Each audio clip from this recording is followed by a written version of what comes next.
Very warm welcome to an update Q1 2023 of Mutares. My name is Johannes Laumann. I'm the CIO of the group, and I'm very happy to guide you through. Under the title, we promised, we delivered, because this is exactly what we did and what we are continuing to do. So quickly through the highlights of 2023 so far, we have signed 1 transaction on the buy side. We have closed 3 transactions on the buy side. There's 1 more to come. In May, we will close the transaction of Arriva Denmark, Poland, and Serbia, which we acquired from Deutsche Bank.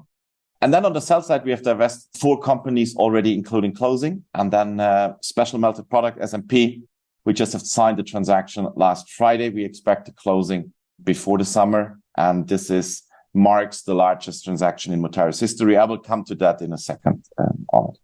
When we look at the portfolio developments, we have a very nice kickstart with Peugeot Motocycle, company we closed just in Q1. And we have a really, really good load on new models coming up. The market feedback was very good, and we work heavily on the operational improvements in order to make this company profitable and shiny again. The oldest 2-wheeler brand in the world. So something we are very proud of. Donges Group, huge success in Q1 when it comes to order intake, which is super important in a project business. So the order book of Donges is filled with almost 2 years.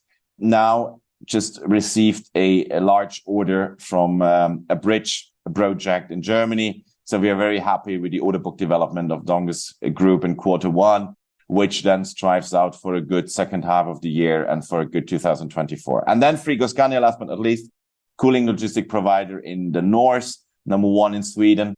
And also there, from a profitability point of view, above budget, despite some hard circumstances in the market. We are very, very happy with the development there as well. Capital market, what we did is we refinanced our existing Nordic bond facility with 100 million facility in Q1.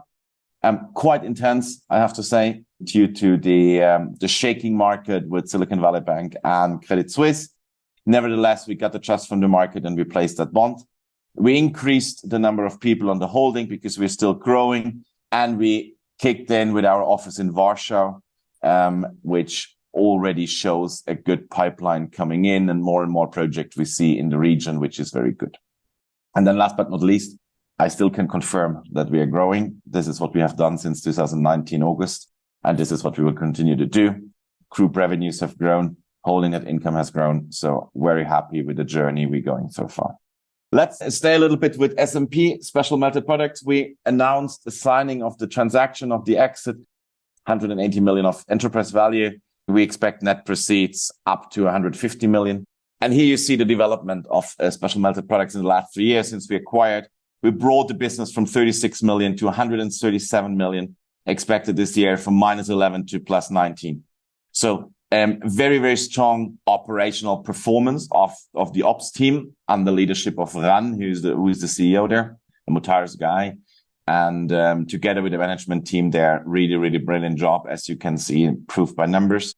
We have repositioned the company in a way that we focus more on aerospace and energy. And last but not least, I think we also have to admit that we get some headwinds in the market coming from the energy crisis, but also the ease of COVID, which had for the airlines a positive impact, and that we also see in SMP.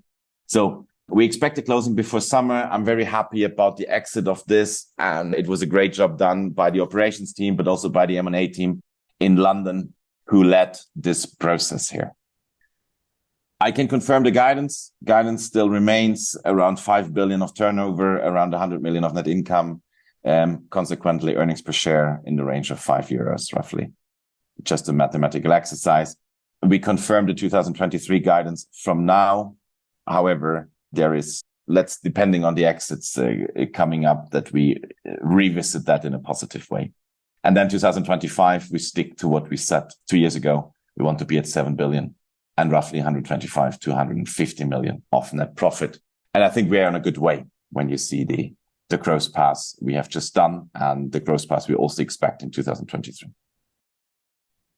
A reminder of how we do business. So we acquire companies, and then the majority of the work starts in the first 6 months, which we call the realignment phase, where our own troops, our own forces go in, 10, 15 people with broad expertise, and then try to turn around the company, make it sustainable, make it stable, so we can optimize it later on. And then last but not least, harvest. And especially the harvesting will come more and more in the next months and years. Reason for that is very simple. As you have seen, we started a growth path 2019, mid 2019. Typical holding period for us is 3+ years. So the exits of the companies we acquired and the strong growth path we've started in 2019 now started to kick in 23, 24, 25. So this will be the harvesting part more and more important and more visible in the financials to come.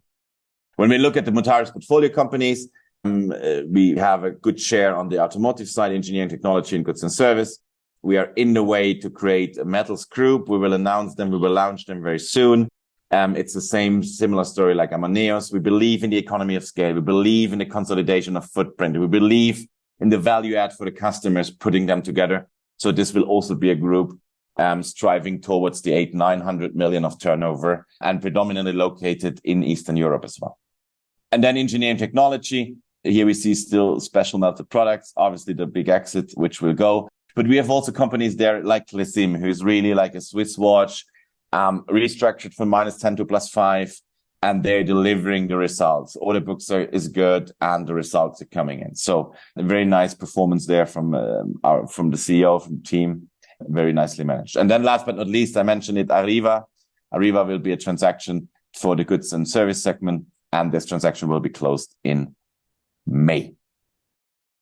Quick review on the financials Q1. As you can see, 2023 is up by 255 million in turnover on the group side. And also what you see on the Mutares holding side, we're up by 12 million. And this is pure consulting income. This is the man up and the girls up we have done on the consulting side. So this is pure consulting income, where you see we are roughly on a run rate of 9 million euros per month when it comes to consulting fee.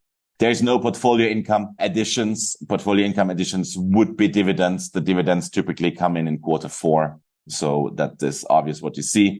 And you have a stronger net income position with 8.2 million, purely coming from recurring consulting work we do for our portfolio companies. So overall, very successful Q1 on the portfolio side, very successful year to date so far when it comes to the exits.